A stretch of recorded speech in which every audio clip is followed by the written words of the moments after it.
तुम्हें धन्यवाद करने के लिए तो मेरे पास शब्द ही नहीं है यीशु। यीशु भैया, अब तो नीमा भी हमारे साथ खेलेगी ना? हम उसे अपने सारे खिलौने दिखाएंगे। अब मैं शरबत लेकर आती हूँ। आइए। नीमा, ये देखो हमारे सारे खिलौने।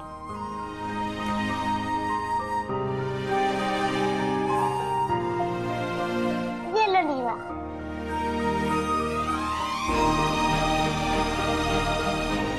ये लो।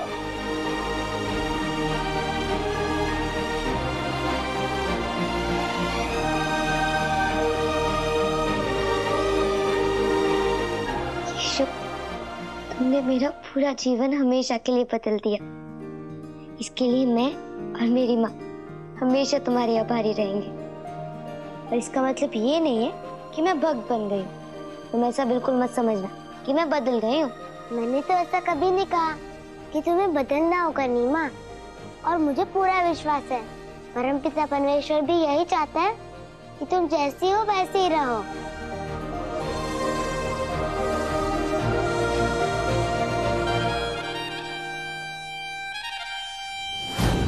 सच पूछो तो ईश्वर का असली संदेशवाहक यीशु ही है। आप बस आज्ञा दीजिए गुरुजी, अभी जाकर यीशु के घर को आग लगा सकते हैं या फिर उनके घर वालों को डरा धमकाकर इस गांव से बाहर कर सकते हैं। नहीं नहीं,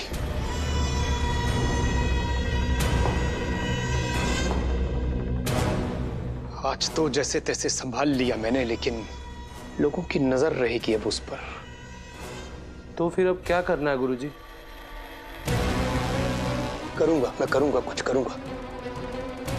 इससे पहले मैं चिल्लाता था और यीशु मुस्कुराता था, लेकिन मेंढक के उछलने की भी एक सीमा होती है। अब पासा पलट जाएगा। ऐसा कुछ करूंगा मैं कि मैं मुस्कुराऊंगा और वो यीशु चिल्लाएगा। प्रभु, तेरी माया, कहीं धूप कहीं छाया, यीशु।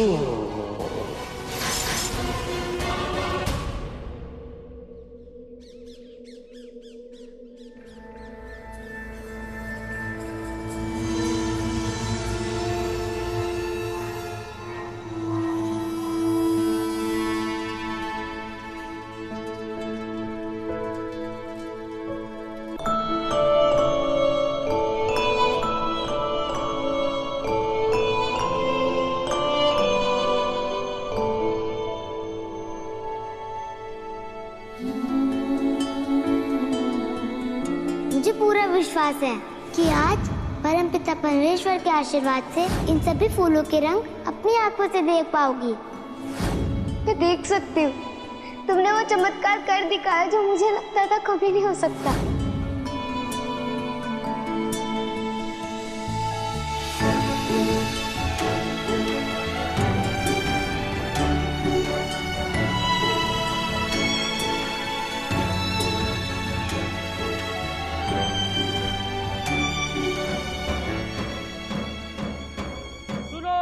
सुनो, महत्वपूर्ण सूचना है आप सभी के लिए। ये कैसी आवाज है? यीशु भैया जल्दी उठिए, मन्नू आया है। उसने बताया कि बाहर पाठशाला के खुलने की घोषणा हो रही है। अब हम भी पाठशाला जाकर पढ़ाई कर सकते हैं। चलिए ना यीशु भैया। चलो। सुनो, महत्वपूर्ण सूचना है आप सभी के लिए। गांव की पाठशाला शुरू होने वाली है। पिताजी, इस साल मैं पाठशाला जा सकती हूँ ना? हाँ बेटा, क्यों नहीं, आपको भी पढ़ना चाहिए।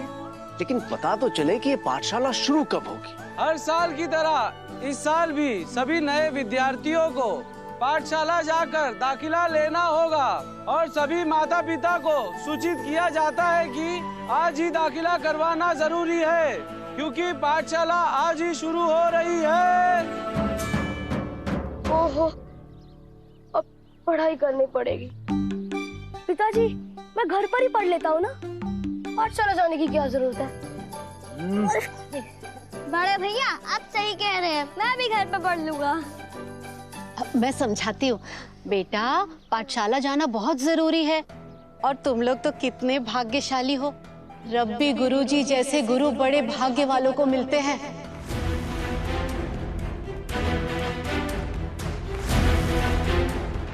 क्या हर साल पाठशाला इसी समय पर शुरू होती है मन्नू? नहीं, छुट्टी 1 महीना और रहती है, पर पता नहीं इस बार इतनी जल्दी कैसे खत्म हो गई। कोयले की खान में मशाल से रोशनी करने की सोचोगे तो चारों तरफ आग लगेगी यीशु, और उस आग में और कोई नहीं, तुम ही जलोगे। हाँ, इंतजार कर रहा हूं तुम्हारा, ताकि तुम्हें बदनाम करने का मौका मिल सके मुझे।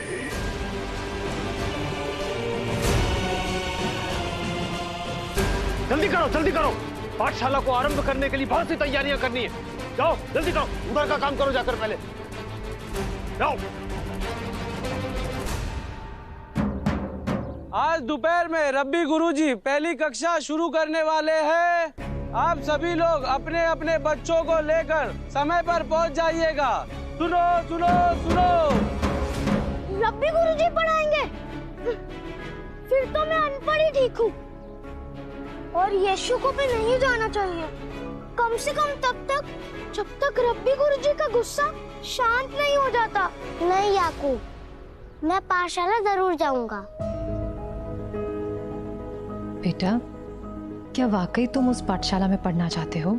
आप ही तो कहती है कि ज्ञान परमपिता परमेश्वर का उपहार है, तो फिर मैं उनका उपहार पाने में देर क्यों करूं? पर मेरे मन में रब्बी गुरुजी के लिए कोई बुरा भाव नहीं है, क्योंकि जो कुछ हुआ उसका परिणाम तो अच्छा ही हुआ ना।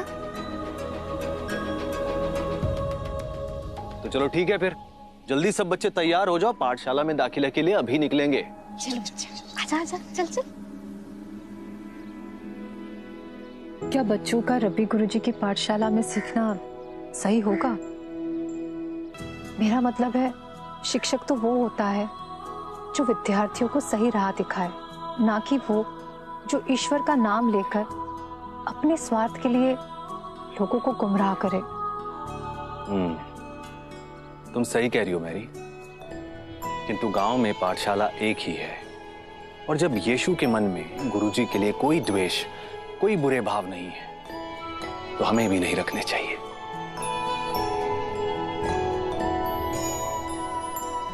मैं समझता हूं कि तुम्हें किस बात की चिंता है, यही ना कि बच्चों पर रब्बी गुरुजी का क्या प्रभाव पड़ेगा।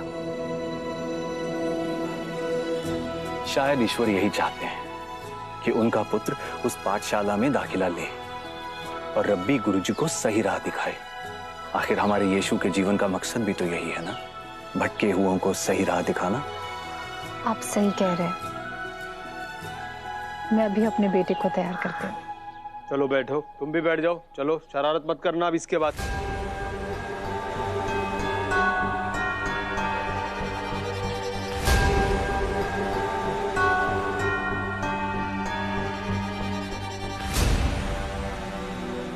अरे तुम फिर आ गई। काश कि मैं अपने साथ तुम्हें पाठशाला ले जा पाता। कोई बात नहीं, पाठशाला से आने के बाद हम फिर मिलेंगे।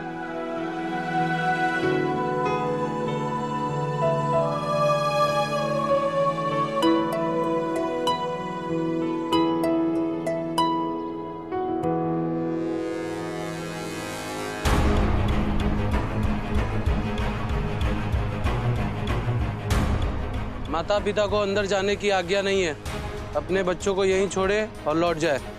हमें यहाँ नहीं आना चाहिए था यीशु। चिंता की कोई बात नहीं है, सब ठीक होगा।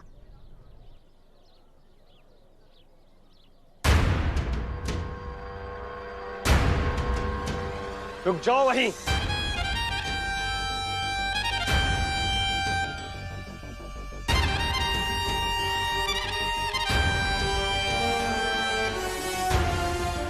ये विद्या का स्थान है। यहाँ आने से पहले अपना स्थान अर्जित करना पड़ता है।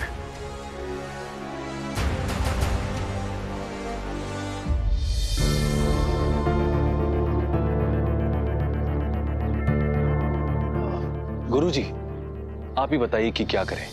सब बच्चे बहुत होनहार हैं और बहुत मन लगा के पढ़ेंगे। हाँ, मालूम है मुझे।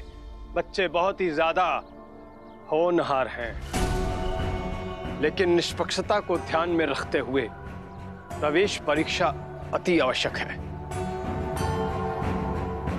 पाठशाला खत्म होने के बाद नए बच्चों की परीक्षा ली जाएगी। जैसी आपकी इच्छा। चलो।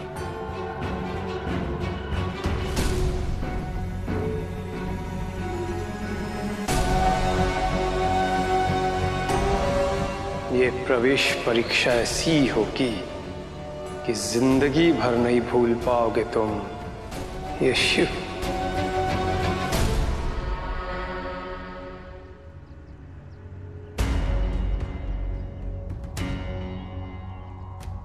मैंने सब जगह देख लिया। महल से संदेश लेकर कोई पक्षी नहीं आया अभी तक। उम्मीद है कि जॉन सुरक्षित महल पे पहुंच गया होगा।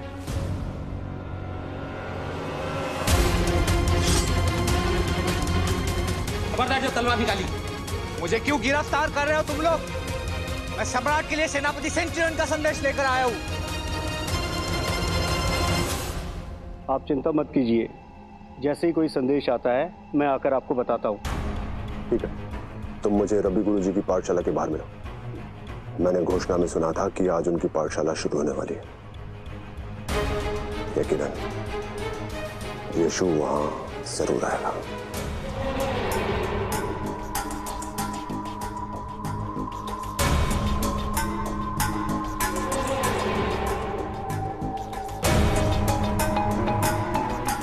यीशु और यीशु के परिवार का कोई भी बच्चा आज पाठशाला नहीं पहुंचा है। ऐसे कैसे हो सकता है?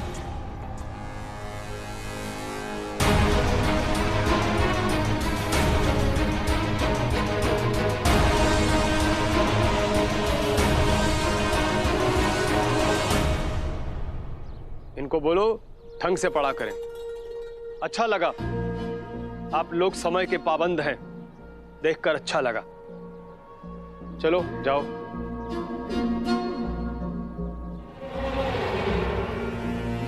कुछ खास लोगों का इंतजार कर रहा हूं मैं।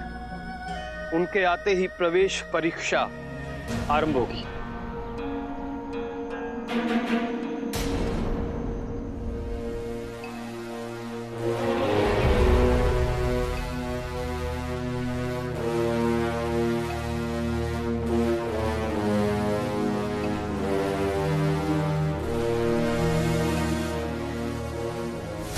बहुत बहुत स्वागत है, बहुत बहुत स्वागत है गुरुजी। मैं बहुत आभारी हूँ आपका, आप सबका बहुत बहुत आभारी हूँ कि आपने प्रवेश परीक्षा के मूल्यांकन के लिए तत्काल समय निकाला। बहुत बहुत आभारी हूँ। क्या ये लोग लेंगे हमारी परीक्षा? ऐसा तो पहले कभी नहीं हुआ। प्रवेश परीक्षा के लिए इतने बड़े बड़े गुरुजी को कभी नहीं बुलाया रब्बी गुरुजी ने।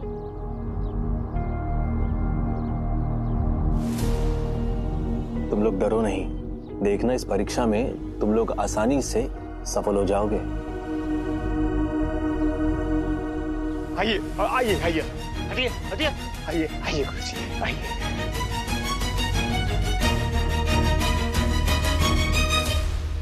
बेटा घबराना बिल्कुल नहीं। हाँ,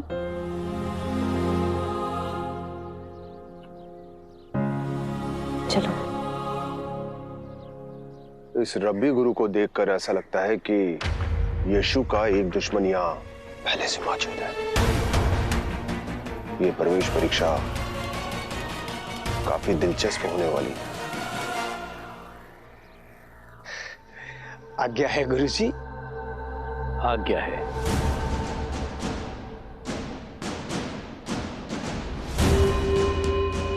अब परीक्षा आरंभ होती है।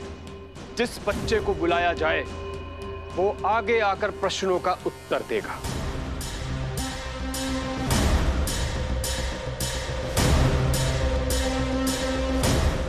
तो सबसे पहले हाँ, तुम आओ।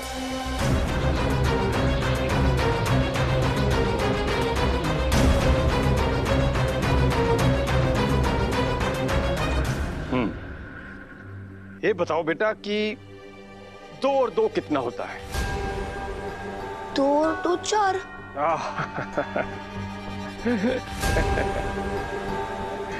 तुम उत्तीर्ण हुए। जाओ।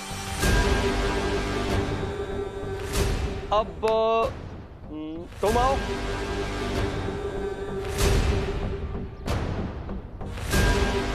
ये बताओ कि आसमान का रंग क्या होता है? बड़े भैया कहते हैं नीला।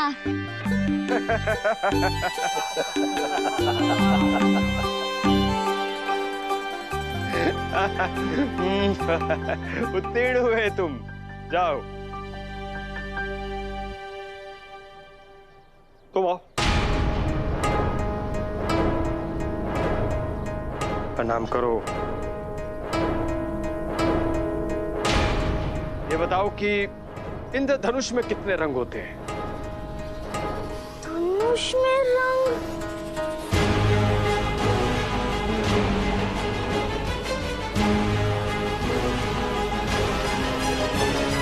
यीशु, धनुष में रंग होते हैं क्या? धनुष में नहीं, इंद्रधनुष कब कहा है? इंद्रधनुष में कितने रंग होते हैं? ओह, इंद्रधनुष में 7 रंग होते हैं। ठीक है ठीक है, उत्तीर्ण हुए तुम। जाओ चलो।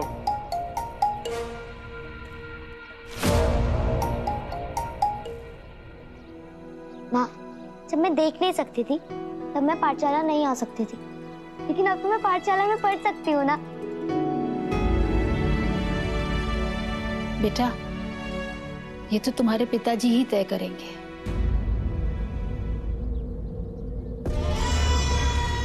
यीशु, अब तुम आओ।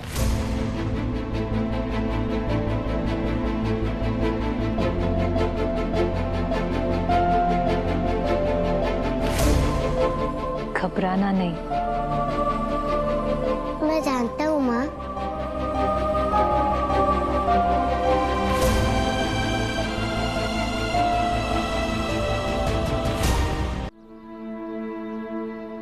मुझे भी प्रवेश परीक्षा में हिस्सा लेना है यीशु भैया। मैं आपसे पहली परीक्षा दे सकती हूँ? तुम्हें किसी ने बताया नहीं कि मेरी पाठशाला में लड़कियां नहीं पढ़ती?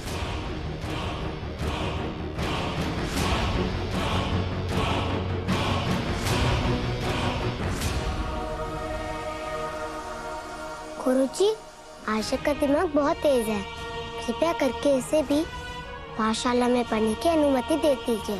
कोई जरूरत नहीं है, लड़कियों को आखिरकार घर गृहस्थी ही संभालनी होती है। क्या करेंगी वो पढ़कर?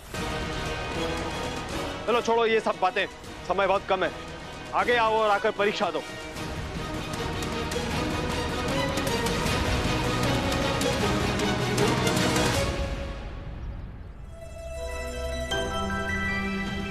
रो मत आशा, तुम पाठशाला में जरूर पढ़ोगी। क्या आप सच कह रहे हैं यीशु भैया? बिल्कुल सच। सब कुछ मेरी योजना के अनुसार ही हो रहा है।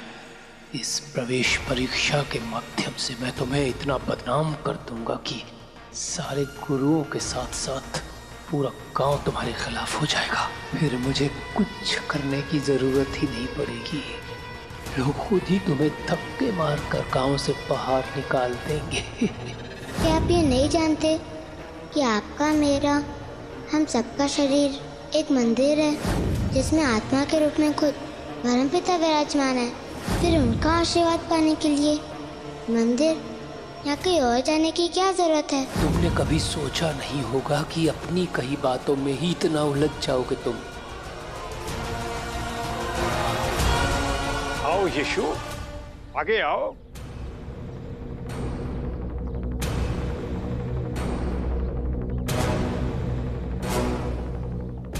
बेटा यीशु, ये बताओ कि मंदिर में ईश्वर के सामने नमन करने का क्या महत्व है?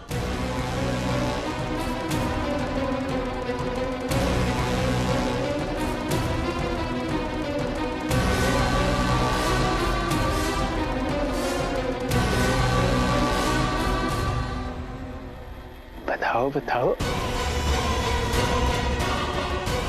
अब होगी यीशु और मंदिर के प्रमुख रब्बी के विचारों में टक्कर, क्योंकि ये जो बोलेगा वो इनकी मान्यताओं के खिलाफ ही होगा।